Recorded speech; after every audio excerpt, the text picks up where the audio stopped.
Hey everyone, I've noticed that many of you are enjoying the videos, but most of you haven't subscribed yet.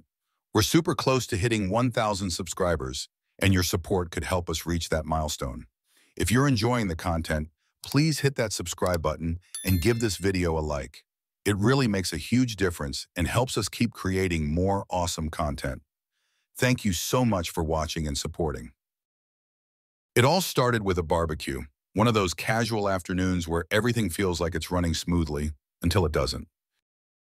We were out in the backyard with some neighbors, the kids playing with water guns, Emily laughing with the other wives, and me grilling burgers and sipping on a cold beer. The kind of day you look forward to after a long week. But then it happened. I wasn't even paying attention at first. I was focused on flipping the burgers when I heard one of the wives, Rachel, I think, laugh and say something like, "It's funny how kids sometimes don't look anything like their parents." Innocent enough, right? But what she said next, that's what planted the seed. "Dan, your boys look so much like Emily, don't they? I mean, it's like they're all her. No trace of you in there."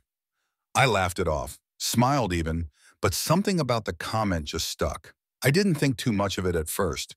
I mean, it's the kind of thing people say all the time, right? Kids can take after one parent more than the other. No big deal. But as the day went on, it kept coming back to me. I'd look over at the boys, Matthew and Ethan, chasing each other around the yard, and I'd start picking them apart in my head. Their hair, their eyes, their smiles. It was like I was seeing them for the first time, trying to find something of me in there. But the more I looked, the less I saw. By the time we were cleaning up that night, the doubt had sunk its claws deep into me. Emily was acting normal, completely unaware that I'd spent the entire day replaying that comment over and over. I tried to brush it off. I told myself I was overreacting, that it was ridiculous to let one stupid remark get to me. But then I started thinking about the little things. All the times Emily had worked late, the sudden business trips she never used to take before. The way our conversations had become more about the logistics of the day, who's picking up the kids, what's for dinner, than anything real. I wasn't sure if any of it meant anything, but it didn't stop the doubts. I kept telling myself to let it go, that I was being paranoid, but I couldn't shake it. That night, while Emily was folding laundry in the bedroom, I brought it up. Casual, like I wasn't digging for anything. "Hey, Rachel made a weird comment today," I said, keeping my voice light. "She said the boys look nothing like me." Emily looked up from the pile of clothes and laughed, the sound a little too forced. "Oh, people say stuff like that all the time." "It's nothing." Maybe it was the way she said it, or maybe it was the fact that she didn't look me in the eye when she said it, but something about her response made my stomach twist. She brushed it off too quickly, like she didn't even want to entertain the idea. I dropped it, but the seed of doubt had already sprouted, and no amount of her laughing it off was going to make it go away. That night, I lay in bed next to her, staring at the ceiling, my mind racing. Was I imagining things? Was I just being insecure, or was there something more to this? I turned over and looked at Emily, her back to me, her breathing soft and even as she slept. For a moment, I considered waking her up, pressing the issue, but I stopped myself. What if I was wrong? What if I was letting one stupid comment mess with my head? But what if I wasn't wrong? The thoughts wouldn't leave me alone. I needed to know. I needed proof. I wasn't going to accuse her of something I couldn't prove, but I wasn't going to sit around and ignore the feeling clawing at my gut either. The next day, while Emily was at work, I sat at the kitchen table and opened my laptop. It didn't take long to find what I was looking for. A simple online search led me to a site where I could order a DNA test kit. Just a few swabs, and I'd have the answers I needed. I clicked through the options, my hands shaking a little as I entered my information and hit buy. It was so easy, so fast. I didn't feel relief, though. Just a cold, sinking feeling in my chest as I closed the laptop. I didn't tell Emily about the test. I couldn't. Not until I had the results. It felt wrong, sneaky, underhanded, but I needed to know. If I was wrong, if this was just my paranoia, then I'd forget the whole thing and never bring it up again. But if I was right, well, I wasn't ready to think about that yet. The kit arrived a few days later. I remember the way my hands shook as I tore open the box, the sterile swabs staring back at me like some kind of judgment. It felt surreal. This was my life, my family, and here I was about to test if it was all a lie. I waited until Emily took the boys to her mother's for the afternoon, then I did it. I swabbed their toothbrushes, clean, quick, no evidence left behind. Then came the worst part, the waiting. The next few days passed like a blur. I went to work, went through the motions, but all I could think about was the test. Every time I looked at Emily, every time she smiled or kissed me goodbye, I couldn't help but wonder, was she lying to me? Was she hiding something this massive from me all these years? I started watching her more closely, looking for signs, anything that would give her away. But she acted the same as she always had. Loving, caring. I kept replaying our years together in my head, looking for any red flags I'd missed. I thought about the late nights, the sudden work trips, the moments when she seemed distant. Had it all been a cover for something else? Was she capable of that kind of betrayal? Then one morning the email arrived. The results were in. My heart was pounding so hard I thought it might burst out of my chest. I opened the email, my hands shaking, my vision blurring as I scanned the text. There it was in cold, clinical language. Not a match. The words hit me like a sledgehammer. My kids, my boys, weren't mine. I read it again, hoping I had misunderstood, that somehow I had read it wrong. But the result was clear. The DNA didn't lie. I sat there staring at the screen, my mind blank. For a moment, I couldn't move, couldn't think. I just felt numb. Then the numbness gave way to something darker. Anger, betrayal, rage. It all hit me at once, flooding my system like poison. How could she do this to me? How could she lie to me, let me believe they were mine? My whole life, everything I'd built, everything I thought I knew, it was all a lie. Emily had been playing me for years, making me think I was their father, making me think we were a family. But now the truth was out, and there was no going back. I took a deep breath, trying to steady myself, trying to think clearly. This wasn't the time to break down. This wasn't the time to confront her. Yet.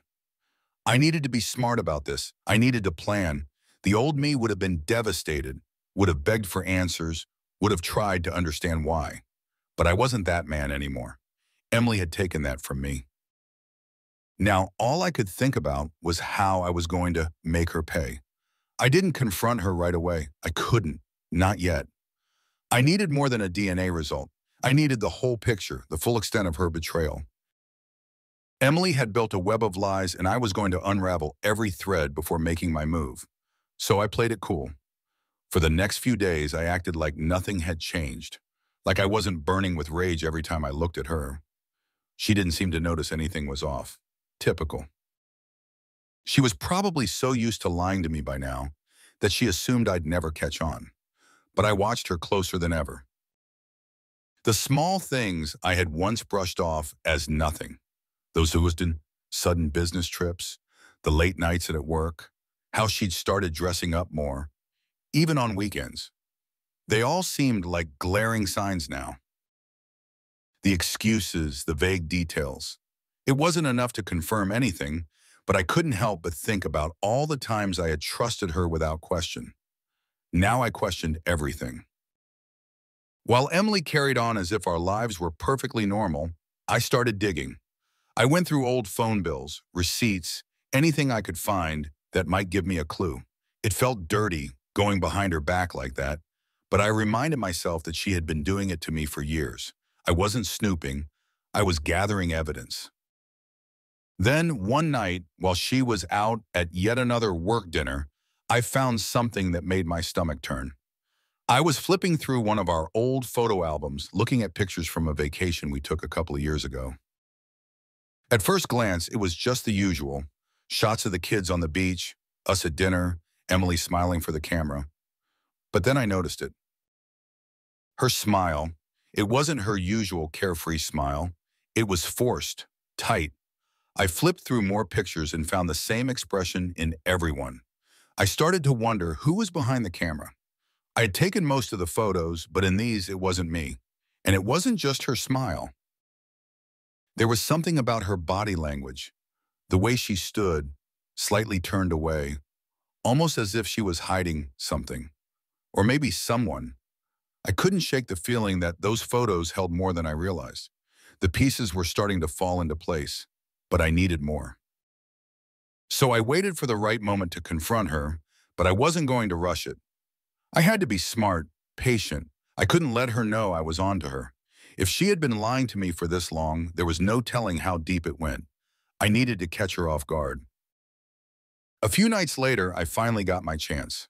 We were sitting in the living room watching TV. The kids were already in bed, and Emily had her phone out, texting someone. She was trying to be discreet about it, glancing at the screen out of the corner of her eye. But I noticed. I always notice now. I casually asked, "Who are you texting?" She didn't even look up. "Just someone from work. We're finalizing some details for the project I told you about." I nodded, pretending to be interested. "That project must be pretty intense, huh? You've been working on it nonstop." She shrugged. "Yeah, it's been a lot. I'm just glad it's almost over." It was a small lie, but it was enough. Her tone, the way she avoided looking at me, it was all too rehearsed. I pressed a little more, careful not to push too hard. "Seems like you've been spending a lot more time at work lately. Is everything okay?" Now she looked up, just for a second, before quickly turning her attention back to her phone. "Yeah, it's fine. Just busy, you know." I smiled, acting like I was satisfied with her answer, but inside I was fuming.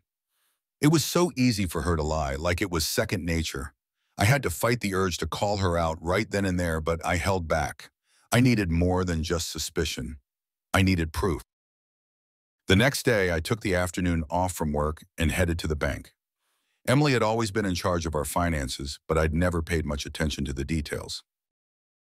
Now, I wanted to see everything. I went through our joint accounts looking for any unexplained transactions. It didn't take long to find them. Expensive dinners, hotel stays, all of it charged to a card I didn't even know she had. She was careful. Most of the charges were spread out, nothing too obvious. But there was no denying it now. She had been using our money to fund her affair. I felt sick. Betrayal hit me all over again like a punch to the gut. But instead of letting it knock me down, it fueled me. I was done playing the fool. That night, I went home and acted like everything was fine. I didn't mention the bank statements. I didn't mention the DNA test.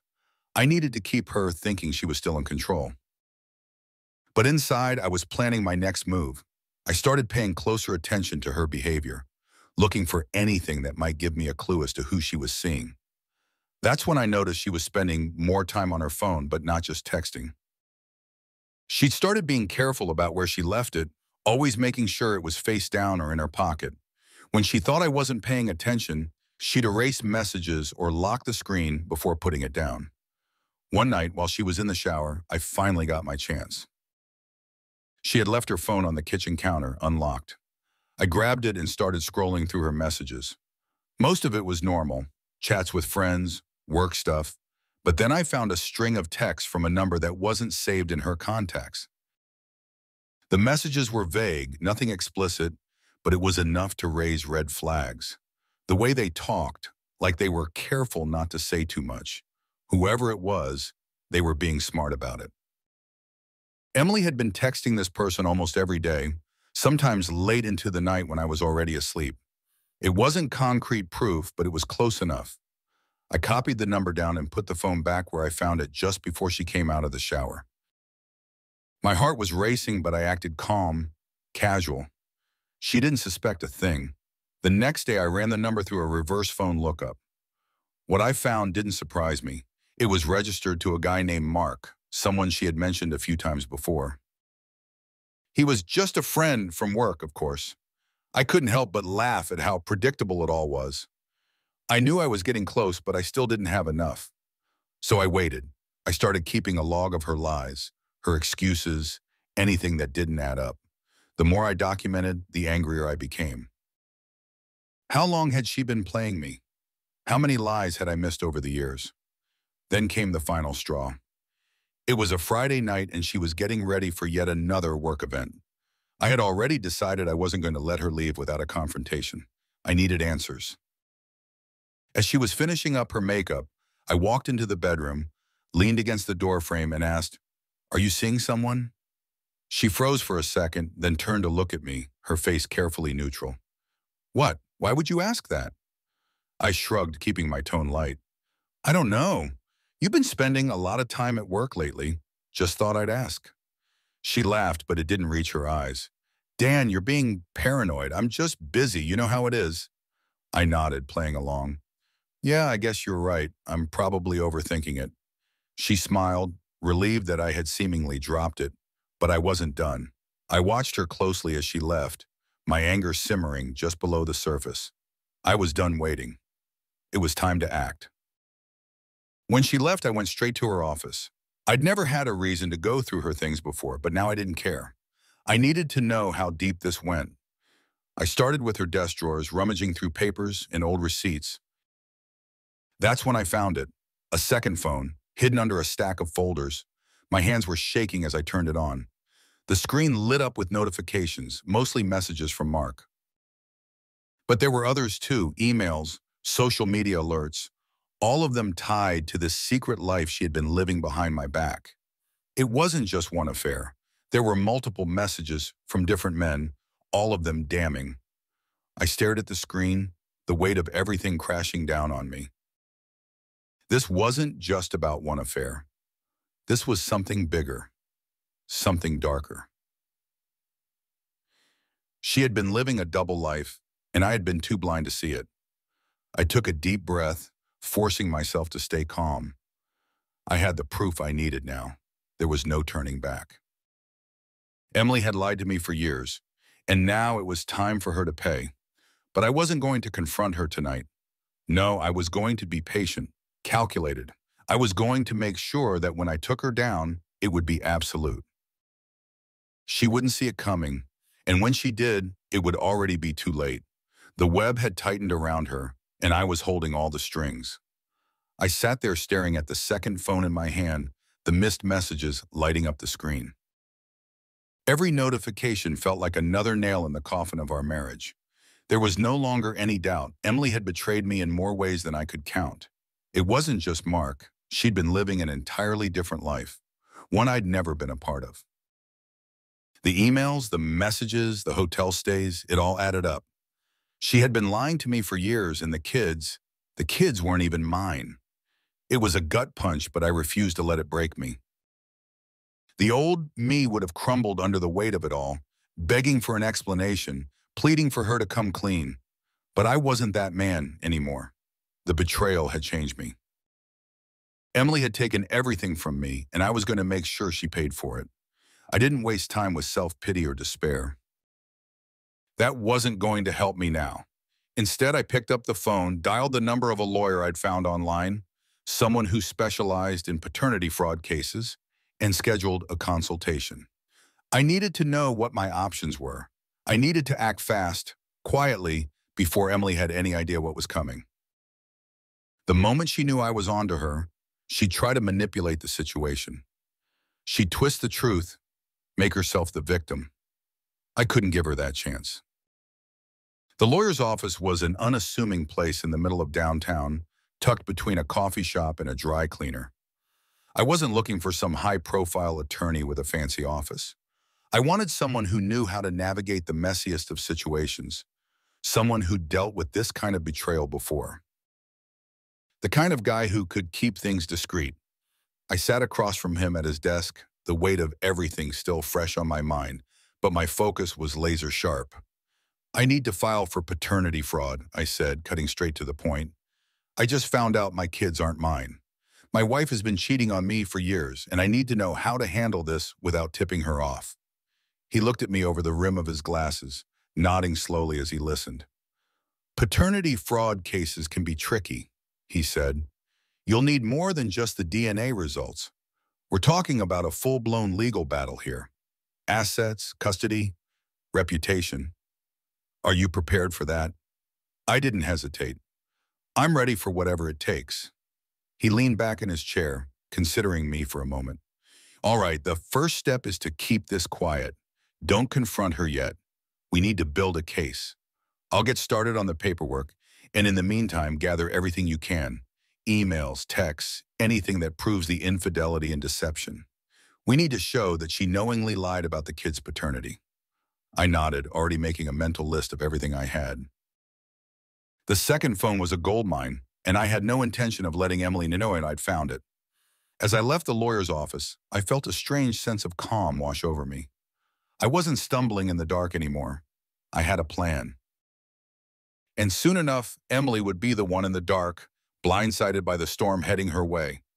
I wasn't just going to end our marriage. I was going to dismantle her life, piece by piece, just like she had done to mine. Over the next few days, I gathered more evidence. Every time Emily left for one of her work events, I went through her things. Emails from men I'd never heard of, hotel confirmations, receipts for expensive dinners she never mentioned. She was careful but not careful enough. She had gotten comfortable, sloppy even. The arrogance of thinking I would never catch on. I spent every free moment documenting everything, building my case. I didn't say a word to her. Every morning I kissed her goodbye like nothing had changed. Every evening I acted like the loving husband who was completely oblivious. It was exhausting pretending like I didn't know the truth, but the payoff would be worth it. A few nights later, I got a call from an old friend, Mike. We hadn't talked much in recent years, but he had gone through something similar with his ex-wife. I figured he could offer some insight, maybe even help me navigate the emotional minefield of what I was about to do. Dan, I'm sorry to hear about what's going on, Mike said, his voice low and serious. I've been there. It's brutal, man. But listen, you've got to stay focused. Don't let the anger consume you. She's going to try to twist things, make it look like you're the bad guy. You can't give her that power. I know, I said, my grip tightening around the phone. I'm not going to let her control the narrative. I've already got a lawyer, and I'm building the case. She has no idea what's coming. Mike sighed. Good. Just be careful, okay? This kind of thing can get ugly fast. I lost a lot during my divorce because I let my emotions get the better of me. Don't make the same mistake. I appreciated his advice, but I was already past the point of letting emotions cloud my judgment. I had one goal now, to make sure Emily suffered the consequences of what she'd done. The final piece of the puzzle fell into place that Friday. Emily came home late again, the smell of alcohol on her breath, her makeup slightly smudged. She smiled at me like everything was fine, like she hadn't been out screwing someone else behind my back. That was the night she confessed. It wasn't a tearful breakdown or a moment of guilt. She was drunk, sloppy, and careless. She sat on the couch swaying slightly and said, You know, Dan, I never meant for any of this to happen. The affair, the lies, it just got out of hand. I froze, watching her as she rambled, her words slurred. I love you, Dan. I swear I do. Mark, he was a mistake. A stupid, stupid mistake. I felt the rage bubble up inside me, but I kept my expression neutral. A mistake? I asked quietly. She nodded, tears welling up in her eyes. It's all over now, I swear. Please, can we just start over? I'll make it right. I'll fix everything. I couldn't believe what I was hearing. She actually thought she could just confess and make it all go away. Like a few tears and an apology would erase the years of betrayal. She was so far gone, so delusional, she didn't even realize that the confession was the last nail in her coffin. I stood up, my voice steady and cold. It's too late for that, Emily. Her face crumpled, the tears coming faster now. No, please, Dan. We can fix this. We can still be a family. I made a mistake, but I love you. I love our kids. Our kids? I repeated, the words sharp and bitter. They're not mine, Emily, and they never were. The room went silent. She stared at me, her face pale, the weight of my words sinking in. For the first time, she seemed to grasp the full scope of what she had done. But it didn't matter anymore. I was done. I didn't give her a chance to respond. I walked out of the room, went straight to my office, and pulled out the divorce papers I had prepared earlier that week. Everything was ready. I had the evidence, the lawyer, the case. I just needed to serve her. The next morning, I handed her the papers. She didn't say a word, just stared at me with wide, shocked eyes as she realized what was happening. This was no longer a marriage. It was a war, and I had already won. I packed my things and left the house, feeling an odd sense of relief. Emily could beg for forgiveness all she wanted, but I wasn't the man she once knew. The man who would have fallen for her lies, who would have tried to salvage what was left. I was done. As I walked out the door, I glanced back one last time. Emily stood there clutching the papers, her face pale and drained of emotion. It was over. She just didn't know it yet. The real fallout was still to come. Custody of the kids, the division of assets, the legal battles. But for the first time in a long time, I felt like I was in control. I wasn't drowning in the lies anymore. I was the one pulling the strings, and Emily was about to lose everything. As I drove away, my phone buzzed. It was a text from my lawyer, letting me know everything was in motion. The lawsuit was filed, the court date set. Now all I had to do was wait. Emily thought she could play me, that she could confess, and everything would go back to normal. But she had no idea how far I was willing to go to make sure she paid for every lie, every betrayal. This wasn't just about the affair. It was about taking back the life she had stolen from me. I wasn't going to stop until she was left with nothing. I wasted no time. With the divorce papers in Emily's hands, I shifted gears into full execution mode. The lawsuit for paternity fraud was already in motion, but that was just the start. I was going to strip her of everything, her reputation, her finances, and the life she had built on the foundation of lies. The first step was to secure my assets. Emily had always been the one to manage our joint accounts, but that was about to change. I contacted my lawyer to begin freezing everything, our savings, investments, even the joint checking account. I didn't care if it inconvenienced her. It was time she felt the pressure. The goal was to cut off her access to any funds that could be used to fight me in court. If she was going to wage war, she was going to do it with nothing but a pile of lies to stand on. Move fast, my lawyer had said during one of our calls. The sooner we lock things down, the better. Once she realizes what's happening, she'll retaliate, and we need to stay ahead of her. I followed his advice to the letter. I moved my personal assets into a trust, one she wouldn't be able to touch, and I made sure my business accounts were off limits as well. The sense of control I felt was intoxicating. For the first time since this nightmare started, I wasn't just reacting. I was leading the charge. But Emily wasn't going to sit by quietly. I knew that. She was too cunning, too proud. The next few days were calm, almost too calm. I could see the tension building in her as she tried to figure out what my next move would be. The fake smiles at the breakfast table, the awkward silence when we crossed paths in the house. She was biding her time, but I wasn't fooled. And then, just like I'd anticipated, she struck back. One morning, I woke up to find a flood of emails and texts from friends, coworkers, and even family members. They were all asking the same question: what's going on? Confused, I checked social media. Emily had gone public with her version of the story, painting me as the villain. According to her, I was the one who had driven her to the affair, that I was emotionally distant, neglectful. She spun the story in her favor, claiming she had been lonely for years and that I was the one to blame for the breakdown of our marriage. I should have expected it, but it still hit me like a punch to the gut. The anger flared inside me, hotter than before. How dare she twist the narrative after everything she had done? How dare she try to paint me as the bad guy when she was the one who had lied to my face for years? I didn't respond publicly. I wasn't going to stoop to her level and play the game on social media. Instead, I forwarded the post to my lawyer. He had anticipated this kind of retaliation and assured me it wouldn't affect the case. Let her dig her own grave, he said. The more she talks, the worse it'll be for her in court. She's emotional. You're not. That's your advantage. He was right. I couldn't let her antics distract me from the bigger picture. This wasn't just about winning in the court of public opinion.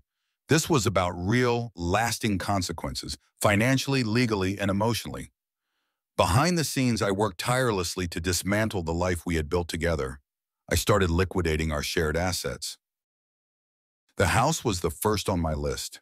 It had been our dream home when we bought it, but now it was just a reminder of the lies. I met with realtors to discuss putting it on the market, making sure Emily wouldn't be able to stop me. I wanted it sold before the court proceedings really got underway, before she could try to block it.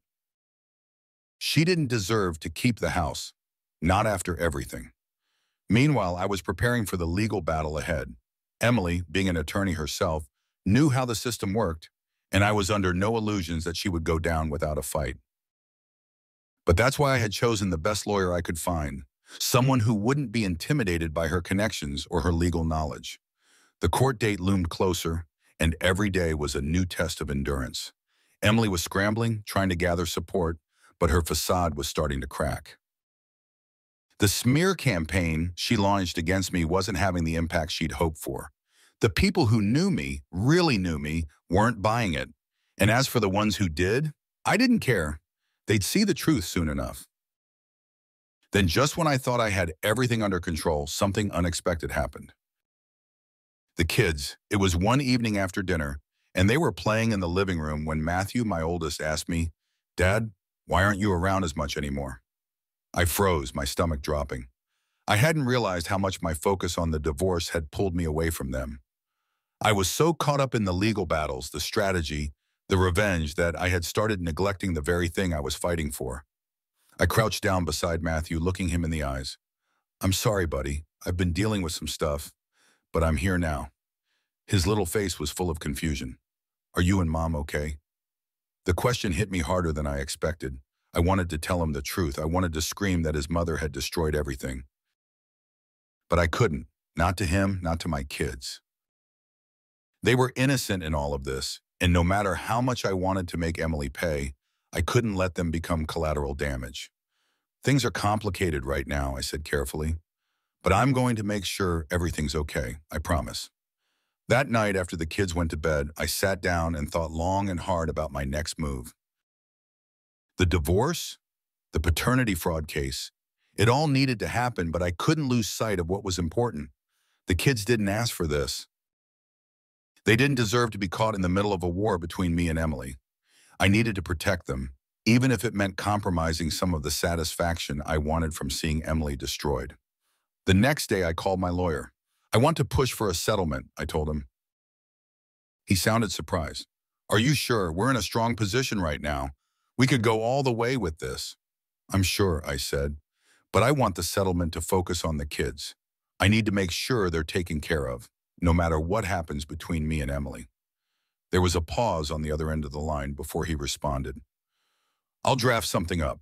We can negotiate the terms, but keep in mind, Emily might not go for it. She's been playing dirty from the start." "That's fine," I said. "Just make sure the kids are protected. I'll deal with the rest." The following weeks were a whirlwind of back-and-forth negotiations. Emily fought every step of the way, trying to secure more for herself, trying to play the victim, but I held firm. The settlement was for the kids, and I wasn't budging on that. I didn't care if Emily lost everything else. As long as they were secure, I could live with whatever outcome the court handed down. And then, just when I thought things were about to reach a resolution, my lawyer called with news that changed everything. "We've uncovered something new," he said. "Emily's career, there's something that could ruin it completely. I'm talking about malpractice. You need to see this." I felt a surge of adrenaline.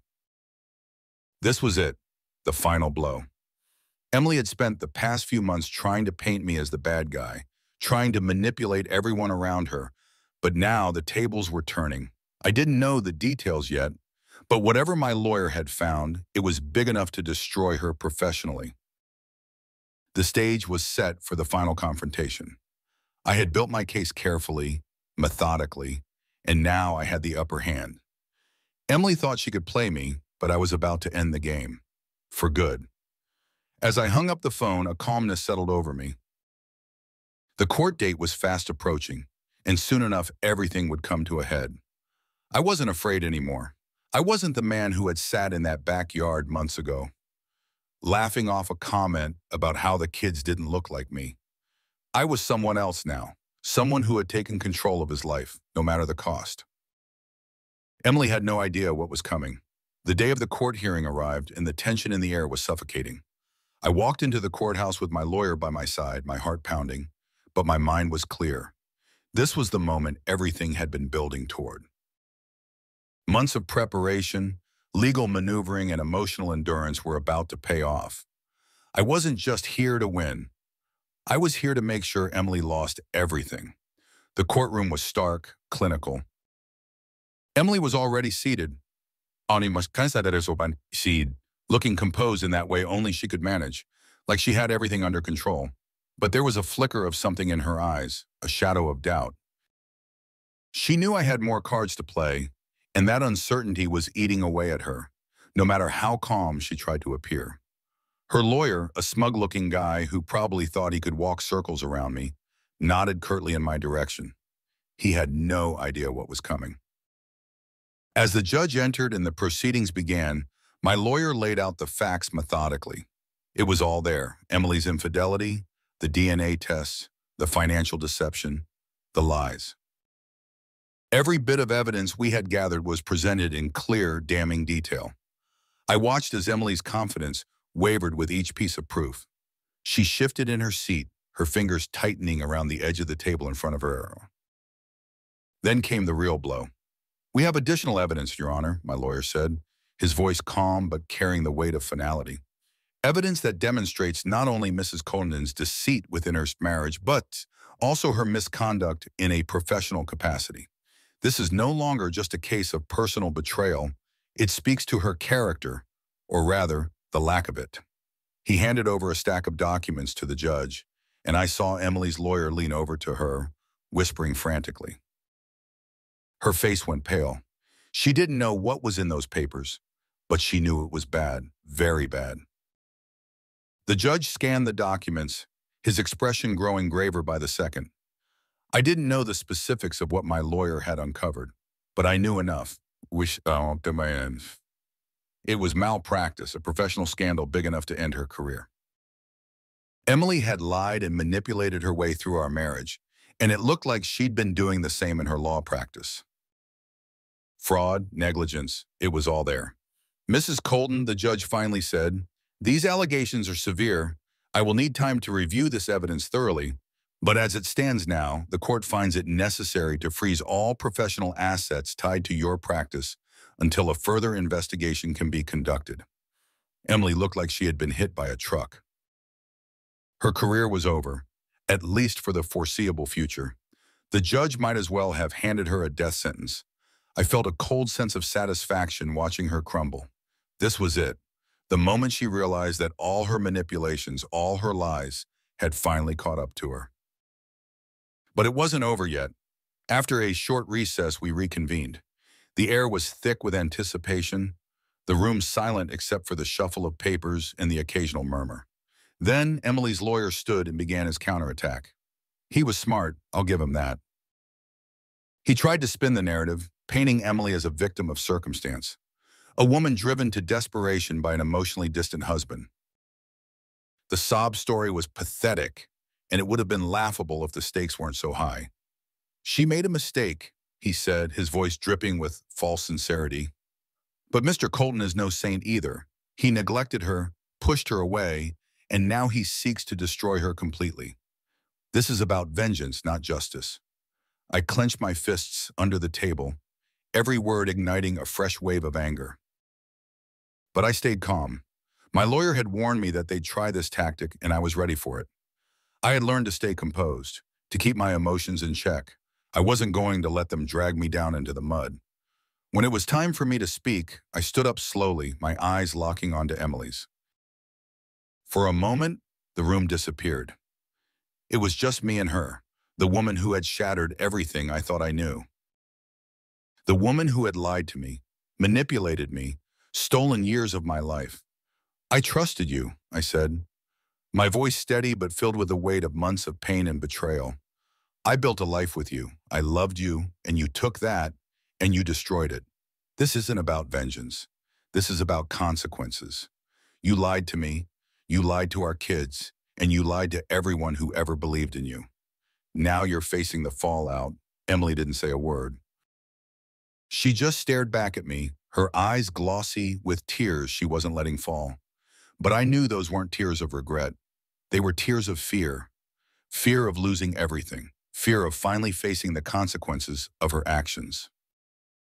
The judge took a long pause after that, his eyes moving between me, Emily, and the papers on his desk.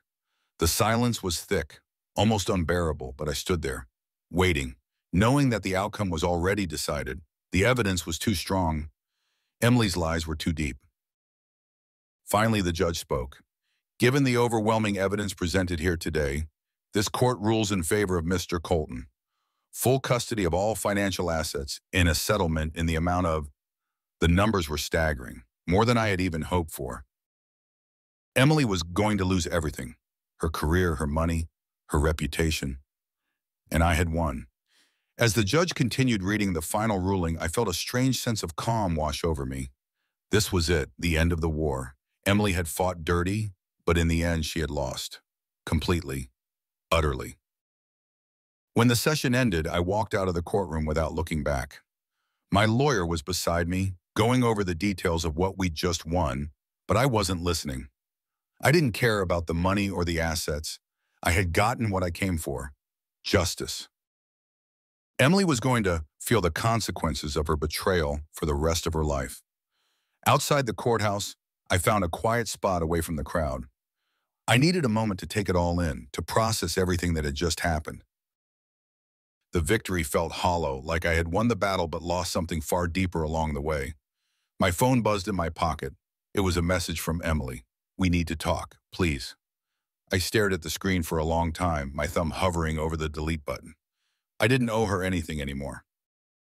She had made her choices, and now she was living with the consequences. Without a second thought, I deleted the message and slipped my phone back into my pocket. As I turned to leave, I noticed someone standing near the entrance to the courthouse watching me. It was him, Mark.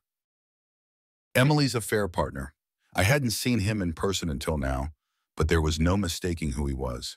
He looked disheveled, his face drawn and tired, like someone who had been through hell and back. He approached me, his hands shoved deep into his pockets. For a moment, I thought he might try to start something, but instead he just stood there, staring at the ground. "I'm done with her," he said quietly, his voice barely above a whisper. "She lied to me too." I didn't respond. I didn't care about his story. He was part of the wreckage that Emily had caused, but I wasn't going to waste my energy on him. He wasn't my problem. Not anymore. Without another word, I walked away, leaving Mark standing alone on the courthouse steps. Emily had burned everything to the ground, and now she was left with nothing but the ashes. As I headed toward my car, my phone buzzed again. This time, it was a message from someone new, a woman I had met recently, someone who had been a quiet presence in my life during all this chaos. She wasn't tied to the pain, the lies, the betrayal. She represented something else, something clean, something honest. "Want to grab coffee sometime?" her message read. For the first time in what felt like forever, I smiled. Maybe this was the start of something new. Maybe it was just a distraction. Either way, it didn't matter. What mattered was that I was moving on, away from Emily, away from the lies, towards something better. As I got into my car, the courthouse behind me, I took a deep breath. It was over, finally over, and for the first time in a long time, I felt free. The days after the court ruling were quiet, almost eerily so. I'd expected some sort of backlash, maybe another desperate move from Emily, but there was nothing. No messages, no attempts to reconcile or challenge the ruling. Just silence. It felt strange at first, like I was waiting for something to explode, but that explosion never came. I moved forward, slowly at first, but each day felt like a step away from the wreckage. I focused on the kids, Matthew and Sarah. They were confused, of course. They didn't understand why I wasn't living at the house anymore, or why their mom seemed so distant. I tried to be there as much as possible, juggling custody arrangements and trying to keep their lives as normal as I could. In the weeks that followed, the realization hit me. I wasn't consumed by anger anymore. I had been so focused on revenge, on tearing Emily's world apart, that I hadn't noticed how it had also torn me apart in the process. But now, with the court ruling behind me, the fog was starting to lift. I wasn't angry all the time. I wasn't checking my phone obsessively, waiting for the next fight. For the first time in months, I felt calm. I threw myself into work. A new business opportunity had come up, a partnership deal that could expand my company's reach. It was risky, but I needed something to focus on, something to channel my energy into that wasn't about Emily or the past. I met with potential investors, worked late into the night, and poured everything I had into making sure this deal went through. It felt good to be in control of something again, to build something that was entirely mine. One evening, after a long day of meetings, I got home to the apartment I had rented for the time being. The kids were staying with me that night, and I found them sprawled on the living room floor playing with their toys. Their laughter filled the room, and for a moment I just stood there watching them. This was what mattered, not the money, not the court ruling, not even the business deals. Them. "Dad, come play with us," Sarah called out, her eyes lighting up when she saw me. I couldn't help but smile. "All right, what are we playing?" That night I didn't think about Emily or the betrayal. I didn't think about the lies or the chaos of the past year. I just focused on my kids, on being present for them, and for the first time in what felt like forever, I wasn't haunted by everything that had happened. I wasn't dwelling on the past. The next few months flew by. The business deal went through, and it felt like a fresh start, a clean slate. The work was intense, but it was the kind of intensity I thrived on. It reminded me of who I was before all of this, before the affair, the lies, and the court battles. I wasn't defined by the betrayal anymore. I was reclaiming my life. The kids adjusted surprisingly well to the new normal. They still had questions, of course, but they seemed to be adapting. I made sure they knew that no matter what, I was there for them. They were my priority now, and I was determined to give them the stability they needed. One day, I was sitting in my office when my phone buzzed. It was a message from Emily. I hadn't heard from her since the court ruling, and seeing her name on the screen sent a ripple of unease through me. "We need to talk. Please, it's important." I stared at the message for a long time, my thumb hovering over the screen. The old me would have felt compelled to respond, to hear her out, maybe even to try to fix things one last time. But I wasn't that person anymore. I didn't need to talk to her. I didn't owe her anything. Without a second thought, I deleted the message. Emily was part of my past, but she didn't have to be part of my future. She had made her choices, and I had made mine. I wasn't going to let her pull me back into the chaos, into the lies. I had moved on, and so had my life. The weeks turned into months, and I started to reflect on everything that had happened. The man I was before all of this, the man who trusted too easily, who believed in the illusion of a perfect family, was gone. But I wasn't bitter about it anymore. I was stronger, more resilient. I had come out the other side, and I was proud of how I had handled it. It wasn't just about revenge anymore. It was about taking back control of my life and my happiness. And that's exactly what I was doing. One afternoon, I took the kids to the park. They ran around laughing, playing with other kids, and I sat on the bench watching them. It was a simple moment, but it felt significant. This was my life now, quiet, stable, focused on what mattered. As I sat there, my phone buzzed again. This time, it wasn't Emily. It was her, the woman I had met a few months ago, the one who had quietly slipped into my life when I wasn't looking for anything. We'd had coffee a few times, talked, and there was something easy about it, something I hadn't felt in a long time. "Hey, how's your day going?" her message read. I smiled, typing a quick reply. "Pretty good, at the park with the kids." There was no pressure, no expectations. Just something new, something real. I wasn't sure where it would go, but for the first time in a long time, I was open to the possibility of love again. I wasn't rushing into anything, but I wasn't afraid of it either. I had been through hell, and I had come out stronger. I knew what I wanted now, and I wasn't settling for anything less. As the sun began to set, I watched Matthew and Sarah play, their laughter echoing in the cool evening air. I wasn't naive anymore. I knew the road ahead wouldn't be easy. There would be challenges, parenting, work, life in general. But I was ready for it. I had faced worse, and I had come out the other side. Emily was a distant memory now, a chapter I had closed. She had tried to reach out one last time, but I didn't need to hear her words. I didn't need her validation or her apologies. I had moved on, and so had my life. As I sat there watching my children, I felt hopeful. The past didn't define me anymore. The betrayal, the anger, the pain, it was all behind me now. What mattered was the future, and for the first time in a long time, I was excited about it. Just as I was about to gather the kids and head home, my phone buzzed again. It was a message from my business partner. There was a new opportunity on the horizon, something big, something that could take the company to the next level. It was exactly the kind of challenge I thrived on. I read the message and grinned. Life wasn't slowing down, but I wasn't afraid of it anymore. I was ready for whatever came next. I called out to the kids. "Hey, you two ready to go?" They came running over, their faces flushed from playing. As we walked back to the car, I felt a deep sense of contentment. I had fought for this, for them, for myself, and I had won. The future wasn't set in stone, but it was mine to shape. No more lies, no more betrayal, just me, my kids, and whatever came next. As I drove home, the sky turning shades of orange and pink, I knew one thing for certain. I was finally free.